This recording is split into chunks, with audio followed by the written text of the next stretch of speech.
In only its second year, Equestricon is becoming the place to be if you want to learn about horse racing or how to get involved.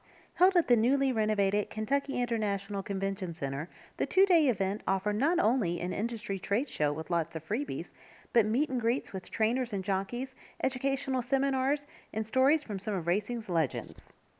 This is the second hosting of Equestricon, and for the first time it's being hosted here in Louisville and in conjunction with the Breeders' Cup. So incredibly excited about that. After blurting out this idea a couple of years back to a couple of friends of mine, Justin Nicholson and Catherine Sharp, they took it from being an idea and they really made it happen. So Justin Nicholson and Catherine Sharp, my partners in Equestricon, are really the ones who are responsible for all this.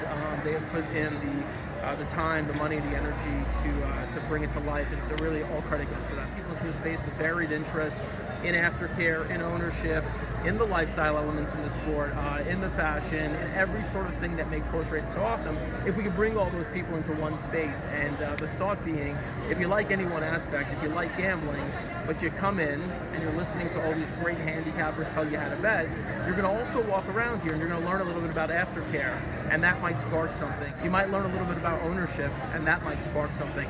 So the goal is to sort of engage with everyone and to really excite them, to get them more curious about all the various aspects of horse racing, but to also catch people who might not be in horse racing right now, but who have a particular interest in one of those areas that I just mentioned. So there are so many different entry points to horse racing. We just want to go to people where they are and provide a space where they feel that they can come into and enjoy the sport. I was a little, you get taken aback listening to what you sound like 35 years ago. And at that point, as far as racetrack announcers go, my name was Tom Who. 2.5 years prior to that, I was the track announcer at by far and away the best track in East St. Louis, Illinois, Cahokia Downs. And how I got the job, Dave Johnson was the man at that time. A great announcer, great guy. And obviously the job was his, but he didn't really want it. He was going to be a color commentator with Vic Enberg and sort of like a co-host of the race. And so they just thought, okay, people at NBC thought, well, okay, well, Marshall Cassidy will do it. He's the announcer in New York. Blah, blah, blah.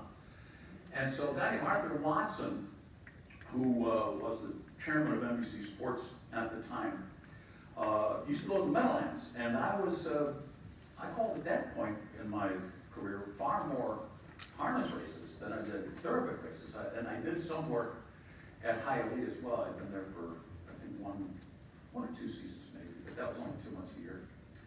And so Arthur Watson says, why don't you guys listen to this guy, Tom Durkin? He calls the harness races at Railroad, and Arthur used to go out there, and God love him, and they gave it a job.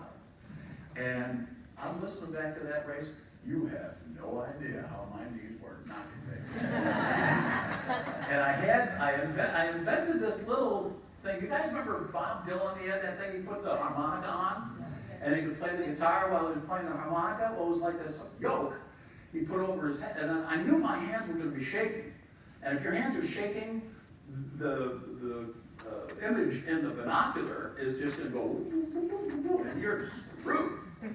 So I had this thing, and for the longest while, about 25 years, it prevented my hands from shaking. And then they eventually invented these binoculars that were stabilized, electronically stabilized, put batteries in there, and you could go like this, and the image wouldn't move whatsoever. Saved my life. I know you're supposed to say the day you got married or the day your kids were born or your grandkids, but it's not the truth. The truth is December 1st, 2014, when Silver Charm showed up. And we started with one horse 15 years ago, and now we take care of more than 200 thoroughbreds. We have more stakes winners than Calumet. We have more. The lifetime earnings of our horses are great. In fact, we have a cemetery, unfortunately, in the back of the farm right behind our house. And I told my wife, Diane, that when I die, get me cremated, throw my ashes out the back, just don't put my lifetime earnings on the sign. If you want to learn more about getting into the horse industry or handicapping, look to one of several paneled seminars. But meeting all the people and getting out there and talking to them really kind of got me going in the right direction. But I knew, I was always going to train horses. So once I graduated, I worked for Nick Zito, worked for Joe Sharp, worked for Wesley Ward. Kind of get your foot in the door and learn, okay, this is how you do the business side of running a big stable. And now we have 11 horses right now. This is my first full year on my own. And we're getting. I have pretty bad anxiety when I have horses run. I mean, honestly, terrible. So I get a lot of anxiety when they run. I was obviously very nervous that day, very excited. I kind of knew, when's the next time I'm going to have a favorite in the Oaks? Like, I want to capitalize on it today. I just felt like the pressure was kind of on.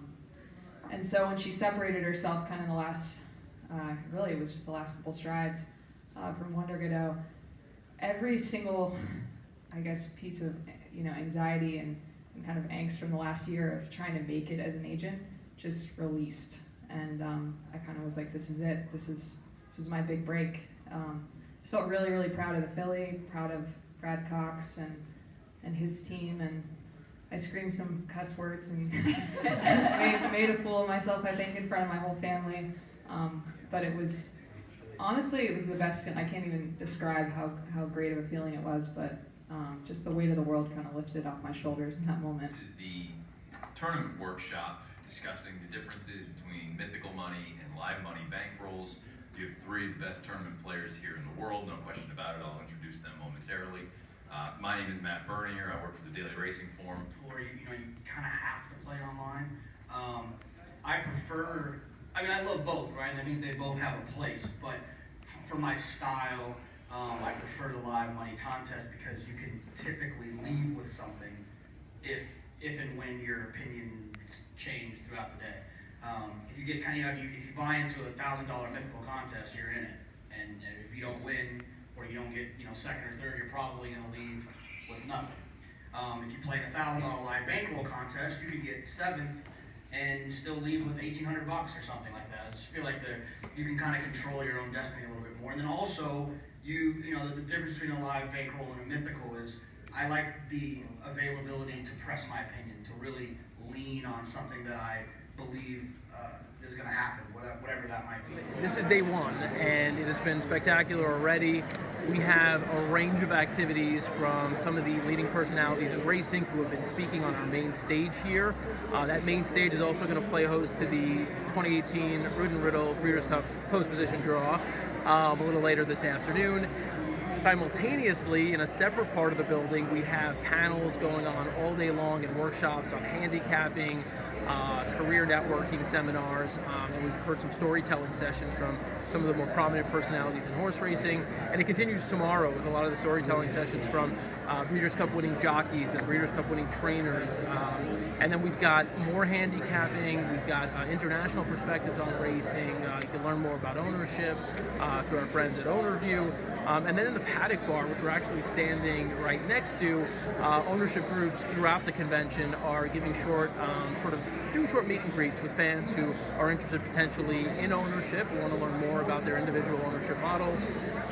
They're there right now. We've got West Point Thoroughbreds in there, and then behind me, the coach, Dwayne Lucas, one of dozens of legendary racing personalities who are here throughout Equestricon. The goal, like you see right now, give fans an opportunity to connect, say hello, take a selfie, get an autograph, tell a story, hear a story, all the things that make horse racing so awesome. So we're excited. We've got this going on right now. We've got trainers and jockey meet and greets and autograph sessions right here on the main convention floor. And again, a lot of the action you see behind me, it's these kinds of meet and greets, and it's also horse racing's largest trade show, 120 plus vendors in one space.